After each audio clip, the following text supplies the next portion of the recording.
We all know that water and electronics don't mix nicely, but in 24 hours, I need this PC to survive being outside in the middle of a thunderstorm. So the million-dollar question is, how do you waterproof a PC? Is that even possible?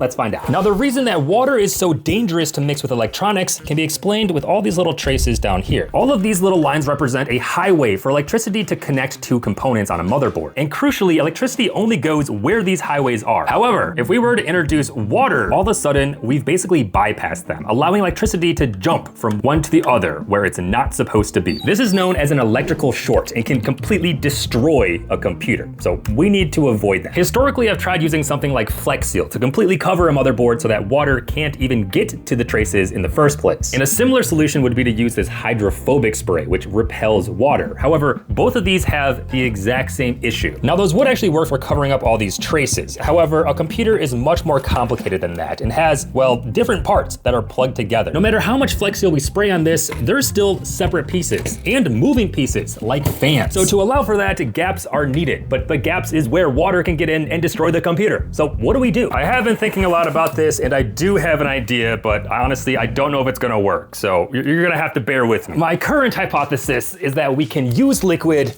to help defeat a liquid. Again, the issue with water is that it helps conduct electricity. But what if we use another liquid that did not conduct electricity and then essentially use that as a barrier to protect our computer from the liquid that can actually destroy it? If this works, I'm gonna be very surprised, but very happy. Now, specifically, this is a tub of hydrofluoroether, which it has a few unique properties, which I'm hoping we can take full advantage of. Also, this is crazy. It's just like a big old jug. But first, we need to run a few experiments. Wait, how do you open this thing? We can't go under it. We can't go around it. We gotta go through it. Let's see if we can pour some out. Okay, so this liquid may look like water, but it is certainly not. In fact, this clear liquid does not conduct electricity, is non-corrosive, it's non-toxic, and most importantly, it's more dense than water.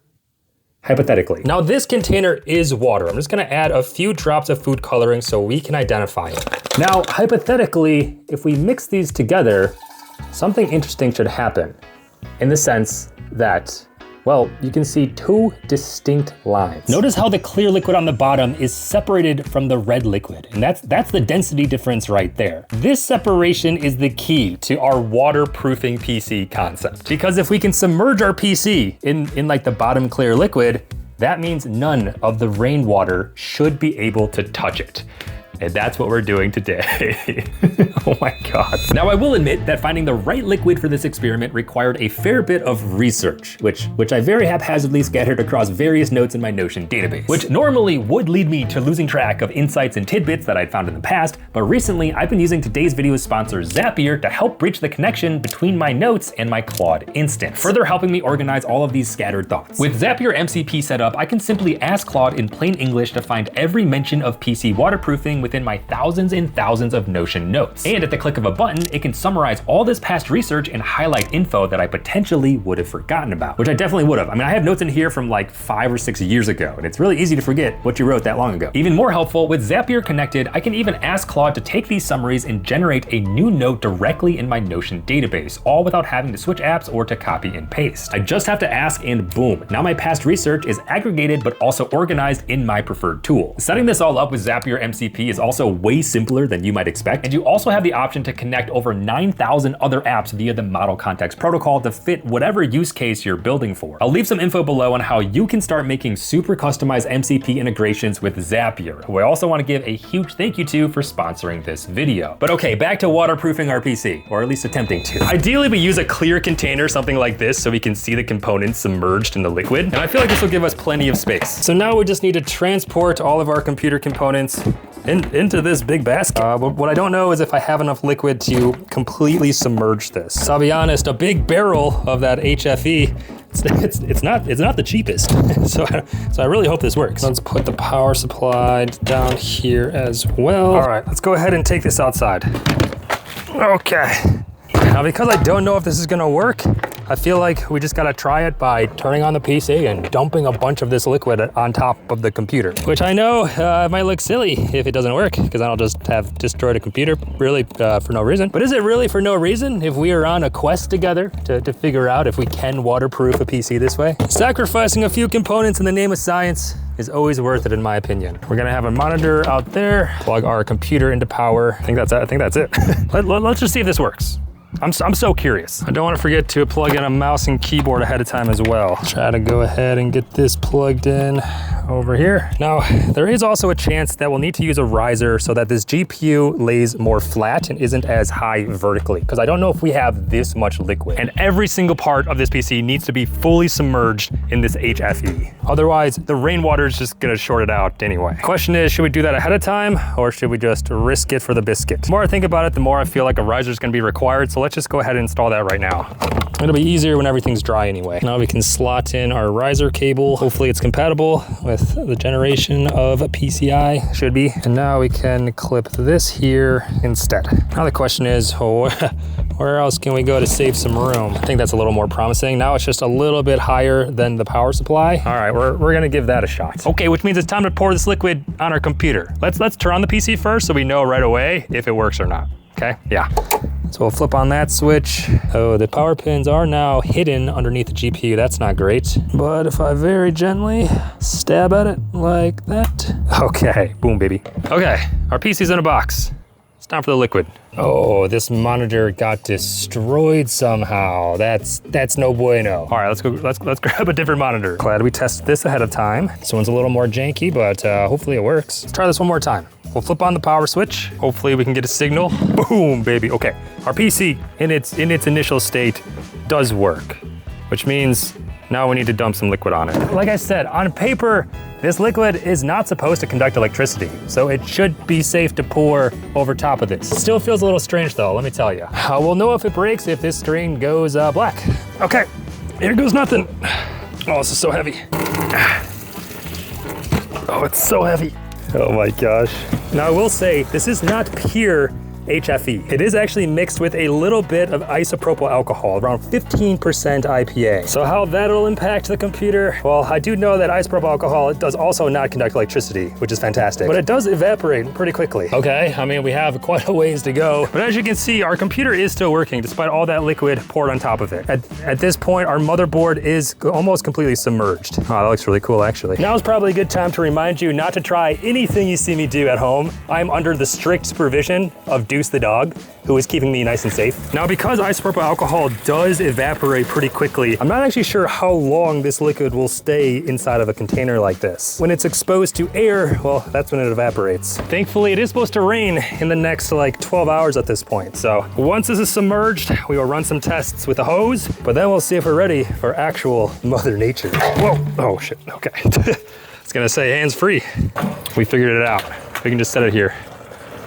Okay, at this point, our motherboard is completely submerged. You can see that our USB cable is completely underwater. Up next is the RAM. That is getting close to being underwater as well. Well, I suppose under hydro, under this other liquid. We still have quite a ways to go to submerge the GPU and the power supply. Honestly, this is running a little lighter now, so I am a little nervous that we're not gonna have enough liquid. If that's the case, we will cross that bridge when we get to it. Our CPU fan is kind of just made like a little whirlpool. It's splashing all the liquid around. Oh, that's kind of crazy. I can't tell if this liquid is evaporating faster than it's actually pouring. There's no way it's evaporating that quickly, but take a look. Right over here, you can see it evaporating in real time. Like every time there's a droplet, it just instantly disappears. Meaning we're losing quite a bit of liquid just from it disappearing like that. What are you doing now? Now you can see that our computer is underneath maybe about a few inches of this liquid, and we are still pumping out a signal, which is a fantastic sign. All right, at this point, this container is empty. And as you can see, our components are not fully submerged. Our power supply is almost there. Our CPU and motherboard for sure covered, but our GPU, I feel like there's just way too much exposed, not in the liquid right now. So I am gonna go ahead and shut off our computer. We might just have to go with integrated graphics or find a different container for this to all fit inside of. Let's actually see if integrated graphics work at all inside of this computer real quick. Make sure to get all that liquid out because we want all that liquid. Okay, so now we're gonna plug this HDMI directly into our motherboard. And now, moment of truth. Let's go ahead and, uh-oh, why didn't it not turn on? Okay, there we go. All right, we were able to boot it back up. Again, I don't know if there's integrated graphics in this CPU, but we will just give it a moment, wait and see. Okay, it appears that there's not integrated graphics, which is a bummer. But now we're losing liquid really quickly. So instead, I'm just gonna add a smaller GPU because this other RTX one was a little beefy. This one, a lot smaller. Let's let this in the mix. I can't believe how quickly these parts dry after being in this liquid. This is a fascinating liquid. They actually use this in libraries to put out fires because the liquid does not soak into the pages of books. It extinguishes flames without damaging books. Okay, let's see if this GPU will work. Okay, that's spinning. Please give us an output. That'd be fantastic. We are running out of time. I can physically see this liquid evaporating. Amazing. Okay, we're getting a signal. Let's see if we can dunk this into the liquid. Okay, so ideally, all of the core electrical components at this point are under the HFE liquid. Now, I know some of these fans are still exposed, but at least like the core components, right? Like the actual GPU chip is underneath the liquid. The actual power supply circuit board is underneath the liquid. And since we don't have any more liquid, we're gonna have to make do with that. And we also might not have time to wait for the weather to turn. So I'm gonna grab a hose and we are going to hose this computer down to see if we have actually made it waterproof or not. I'm hoping the former. We're also just gonna go ahead and open up MSI Afterburner so we can measure the CPU temperature throughout this experiment, and we might as well open a video game. How about some Binding of Isaac? Let's see if we've waterproofed our PC. Let's spray it with some water. Oh man, I might regret this.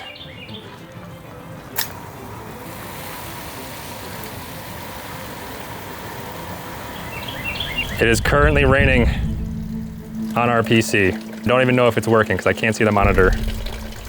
Oh man. This is very unsettling. Oh no, the computer shut off. No. Did we fail? Now you can see here the separation of water and the HFE liquid, which is what I thought would work if you submerged the PC parts down in this bottom section. I thought it would protect it from this top layer of water. What I don't know though, if these parts were not submerged low enough. Let's try to run this one more time. Okay, we are able to still get our power supply to run, but our CPU and our GPU fans are not spinning anymore. That said, the RGB on our RAM is still lighting up. So some amount of this computer still has life in it, but I'm not liking how this is looking. Okay, that's not good. There is fire underwater. Oh my gosh. Okay, we need to shut this off. Pull the plug, pull the plug, pull the plug. That's wild. Despite the fact that there is a clear separation between water and this liquid, when something turbulent is pushing them together, some of the droplets of water could have very well gotten down into the electronics of our computer. Which my assumption is that's what happened. Also, this caught fire. Which is kind of crazy. This seems like a hazard now. If I look back at the footage, it does look like the computer survived being rained on for at least like a minute or so, which does seem longer than it would have survived if it didn't have any protection at all. But now I really don't know if it stopped working because of the emulsification or if it just would never have worked in the first place. Oh, okay, I see. Here's the culprit right here. It's a little hard to tell, but this, yep. That'll do it. Some part of the VRM did not like the amount of voltage that was going to the CPU. And so this regulator module, well, kind of went kaput, huh? Yeah, that checks out. That's right where the flames were. I fear there's no way that this motherboard will work anymore. I'm a little upset that this PC didn't work inside of our waterproofing idea, and I don't want to give up. So I do want to try one more PC. This one is a Raspberry Pi. So this is an entire computer, but I do think it'll fit entirely within the HFE layer of our container. We just really didn't have enough liquid to submerge an entire actual desktop PC. So I'm willing to sacrifice one more computer to see if this waterproofing idea actually works, because I feel like it should work. Let's give it another test. This is also my CyberDeck computer that I'm still working on, so if this breaks, I'm gonna be really sad. All right, our computer's up and running. time to submerge it. I wish there was an easy way to remove this top layer of water. Did not really think about that. But you know what? I should have done this earlier. Let's go ahead and add back some of this red food coloring because I'm just assuming that there's a perfect separation here because our HFE liquid is denser. But then again, I mean, what if it's not? What if it's like mixing with the isopropyl alcohol a little weird and it's like, it's going down a layer? I don't actually know. Try to mix this a little more. When I mix like this, you can see the clear liquid and then the top red just immediately engulfs it. I really need to see if this concept actually works. So I'm going to submerge my Raspberry Pi cyber deck. And if it breaks, RIP. All right, so I'm gonna try to push all the water away and then dunk in our cyber deck. Oh, this is so silly. Or should I not do that? Should I just dunk it in as fast as possible? All right, screw it. Here goes nothing. That's a lot of bubbling. Oh my gosh. Now I gotta plug it into power. I really cannot recommend anyone doing this at home. Honestly, I'm even starting to think that this is a bit silly for my standards. We've already had one fire today, hoping to avoid a second. Power cable has been plugged in to one side. Ah, man. All right, moment of truth. We should ideally see a green light. Dude, there's no way. That looks like it's working. The red food dye is making it look a little weird. Is it working? It's going through a boot sequence. I can't read the screen, but the screen is on. Look, you can even see the power on the Raspberry Pi is not faltering at all. Guys, I think the waterproofing idea actually works. This screen is on. Okay, you can get a clear view of the screen on if I mix, but I don't want to mix too much because I'm pretty sure that's what destroyed our computer last time. Let's simulate rain one last time to see if this screen stays on. Because if so, we'll have proven that this concept has teeth. So here goes the rain simulation one more time. Wish it luck. It is now raining on top of our Raspberry Pi computer. Godspeed. Okay, it's kind of hard to tell. I still see a screen. Guys, this is still working. Oh my gosh. That is actually absurd. Okay, that better aligns with how I feel like this should have worked. But I feel like I did learn a few lessons. The first is that I definitely discounted how much raindrops were going to penetrate the actual surface of the liquid berry. Because as raindrops come down, they're not just gonna sit on this top layer. They're gonna bounce down to the bottom and then slowly push its way back up. But that push down into electronics, even for a split second, well, is pretty dangerous. The second is the fans. I did not expect the fans in our computer to mix around and emulsify the liquids together in order to lead to its own demise. Which does make me think that if we just had way more of this HFE liquid, that we could fully waterproof any electronic that we wanted to. Imagine this container was another 3 feet high, all filled with liquid, and our computer was at the bottom. There is no way that raindrops would penetrate that low, and any turbulence that we generate at the bottom is not gonna do enough to emulsify the entire tank. And the fact that it did work with the Raspberry Pi shows that conceptually, it actually works in practice. We just need a larger tank, much more liquid. But I'm so thankful that it actually worked. So that's all I have for you today. I'm Mr. Yeaster, your tech tinkerer, and I will catch you in the next one. Aw, yeah.